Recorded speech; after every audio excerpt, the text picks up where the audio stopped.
So ngayon, ito mga kababayan, yung sunod. No? Ito yung sunod nating pag-uusapan ay patungkol ito kay Sara Duterte at kay Madriaga. Nako, oo, Manoy Tarok, oo, hotdog lover talaga yan si Rocky. So ngayon mga kababayan, eto na. Ang sabi ni Sara Duterte nung nakaraan mga kababayan, na ang sabi, hindi daw kilala si Ramil Madriaga, no? Hindi daw kilala, wala daw silang relasyon bilang ganito, bilang ganyan. So wala daw, mga kababayan. Tinanggi po 'yan ng opisina ni Sara. Pero simula po nung itinanggi ni Sara 'yan, mga kababayan, si Ramil Madriaga, patong-patong na po ang mga bidyong lumalabas na mismo siya nagsalita. Kita nyo mga kababayan? Sir Tek, nagpapasalamat tayo sa mga supporters natin na lahat sila all out support sa ating Sara All For You. No, isa dito ang ating Isip Pilipinas. Ang ibig sabihin, Sir Tek, ng Isip Pilipinas is Inday Sara is my Vice President. Makita nyo? Isip. Inday Sara is my Vice President. Nasaan yung V? Alam mo, Sara, minsan yung isip, yan po yung itinatag ni Ramil Madriaga. Inday Sara is my president for 2028. Pero dinagdagan niya ng V. Inday Sara is my vice president. So hindi na isip yun. Ang tawag doon, isib. Isib na dapat yun. Inday Sara is my vice president. So isip is my president. So dinagdagan niya para hindi malaman ang kanyang plano na tatakbo siyang presidente sa 2028. Bukod dyan mga kababayan na itinanggi ni Sara na hindi daw niya kilala si Madriaga, ito ang sagot ni Sara, mga kababayan. Pakinggan ninyo. Ako po, pag may aligasyon ako, lagi po ako nagbibigay ng ebidensya pagpapatunay doon sa katotohanan ng aligasyon ko. Dapat po kapag merong aligasyon, merong binibigay na ebidensya. Dahil kapag wala, ang tawag doon ay chismis. At ang tawag sa taong nagpapakalat ng gano'n ay chismis. Ako po. Kung si Sara daw mga kababayan maglabas ng aligasyon, dapat may ebidensya. Kasi siya daw, ilang beses daw siya naglabas ng aligasyon, may ebidensya. Kasi ang tao daw na nagpakalat ng aligasyon na walang ebidensya, ang tawag po doon chismis. Ang tawag sa taong nagpapakalat ay chismosa. Sa mga hindi nakakaalam, mga kababayan, bilangin po natin. Yan po ang sagot ni Sara. Bilangin po natin mga kababayan. Yung unang chismis na nilabas ni Sara, si First Lady Lisa, noong namatay si Paulo Tantoco, kasama daw. Andun daw sa kwarto, si First Lady Lisa, tinurukan daw nila ng droga si Paulo Tantoco. So, asaan po ang ebidensya na si First Lady Lisa ay nandoon? So paano po nangyaring magkasama sila ni Paulo Tantoco? Hindi naman parte si Paulo Tantoco ng President Group. Diba? First Ladies Group. Kasi si Tantoco is asawa lang naman ng staff. So ngayon mga kababayan, pangalawa, naalala nyo na meron siyang nilabas na issue, yung patungkol sa overpriced laptop ni Saldico. Ginamit daw niya ang kanyang intelligence fund para imbestigahan ang overpriced laptop ni Saldico. Ngayon, ang tanong mga kababayan, nasaan po yung ebidensya, Sara, na ginamit mo? E di sana kung ginamit mo ang confidential fund laban kay Saldico, e di dapat dinimanda mo na si Saldico. Kung meron kang hawak na ebidensya, di ba wala pa rin? Nakadalawa ka na. Wala pa rin. Pangatlo, ano ang pinaka-the biggest na nilabas mo? Na halos lahat naman ng niyayaw-yaw mo, Sara. Wala kang ebidensyang pinakita. Sabi mo, ang may hawak ng pondo si Martin Romualdez at si Saldico. Ang may hawak ng pondo sa Pilipinas. Tapos, noong ichinek na ngayon, hindi naman pala si Martin at si Saldico. Kung di, sino ang may hawak? Yun naman pala mga sekretary ng DPWH, si Bunuan at saka si Bernardo. 'Di ba? Lahat talaga sa totoo lang mga kababayan. Ang sabi niya, kapag maglabas ng aligasyon, may ebidensya. Kasi kung walang ebidensya, chismis yan. Ang taong nagpakalat ng chismis, chismosa. O di ba bumalik sa kanya? So ngayon mga kababayan, yan ang sabi ni Sara. Never daw niyang kilala si Madriaga. Ngayon mga kababayan, si Madriaga sumagot. Oo. Ako po, Kampo ni Madriaga mga kababayan. Sumagot ang kampo ni Madriaga. Patay ka dito Sara, wala kang takas dito. Naku po.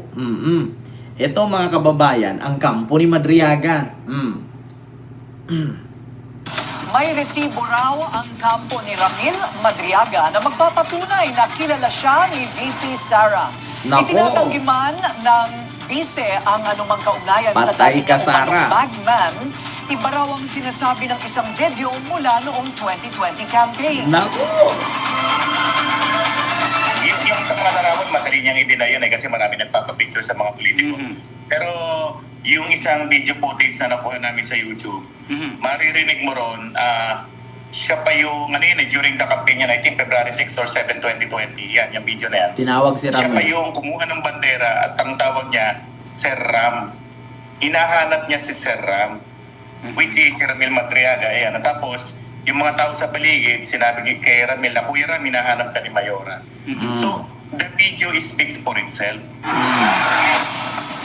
Sa kanya na affidavit, sinabi ni Madriaga na suportado umano ng mga pogo at drug lord ang political campaign ni VP Sara. Paniwala ni Duterte, may kinalaman ito sa kanyang posibleng pagtagpo sa 2028, bagay na itinanggi ng abogado ni Madriaga. Manatiling nakatutok sa Nako. Milyonaryo News. Kita ninyo mga kababayan, alam mo sa totoo lang, ang mga DDS galit na galit dyan. Sabi nila, hala, kung basihan lang pala ang picture, edi si BBM kasama niya yung mga magnanakaw, edi sana lahat sila.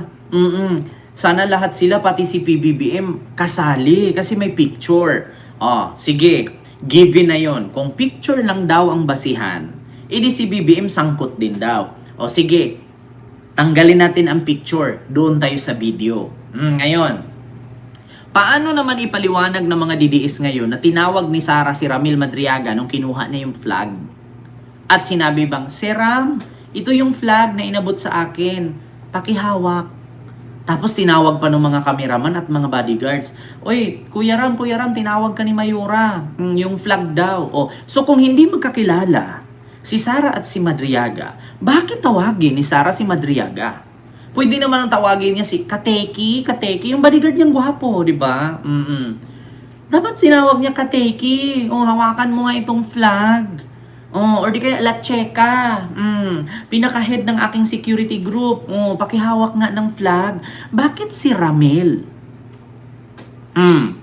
Di ba? At ito pa, sige, sabihin natin, malay mo nagkataon lang. Si Ramil ang tinawag kasi nga, bago si Sara bumaba, kausap niya si Ramil. Sige, tanggalin naman natin yung picture, tanggalin naman natin yung tinawag niya si Ramil. Dito tayo sa conversation sa mga utos ni Sara.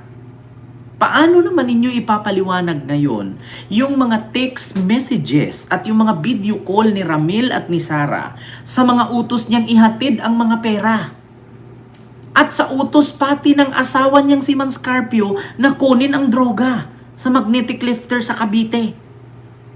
Sige nga, paano ngayon ipaliwanag ng mga DDS yan? Alam niyo mga DDS, huwag niyo nang pagpiliting ipagtanggol si Sara kasi pati kayo mabibisto. Pati kayo magmukhang tanga. Bilang dapat nagkaroon na kayo ng aral kasi bakit dati? Alam niyo ang sabi ni Digong kay BBM, meron tayong presidenteng bangag noon, bangag ngayon ang ating presidente. Tapos pagkabukas, nung in-interview ng media, anong sabi ng media? Mr. President, sabi mo adik si PBBM, gumamit siya, bangag siya. Anong sabi ni Digong? Ako? Sinabi ko adik? Wala ko sinabing adik. Maawa naman kay sa akin. Matanda na ako, baka ipapatay ako ni Marcos. Sinabihan ko siyang adik. Baka ikamatay ko pa yan. Wala ko sinabing adik. Diba? Ay di yung mga vlogger ngayon, nagmukhang tanga. Tapos pinagpilitan na naman ulit nila. Si PBBM daw ang kadahilanan ng pagpapakulong kay Digong sa dahig. Tapos biglang nagsalita si Digong, mga kababayan. Ma'am Tet, hello po. Anong sabi ni Digong, mga kababayan?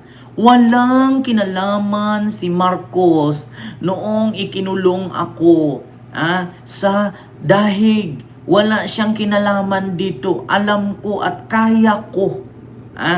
Dito kung ako'y makulong, kaya ko. Tapos pagpilitan na naman nila yan. Kaya ang mga DDS, isa lang ang masasabi ko sa inyo. Mahirap ipagtanggol. Hello po Ma'am Helen at kay Ma'am Biola ng Sirisa Force. Hello po. Mahirap ipagtanggol ang mga tao na hindi kayo importante. Kayo tanggol kayo ng tanggol. Sa sobrang pagtanggol ninyo, nakakasuhan kayo, tinulungan ba kayo? 'Di ba? Tanungin ko kayo, yung pulis na nagwala sa live, yung vlogger, tinulungan ba ni Sara nung natanggal siya sa posisyon yung pulis? Hindi. Yun bang mga nagwawala doon sa wilga-wilga sa Qatar na mga na-deport at nakulong na OFW, tinulungan ba ni Sara? Hindi. Yun bang nakulong sa Hong Kong dahil sa signature campaign ni Digong, tinulungan ba ni Sara? Hindi rin. 'Di ba?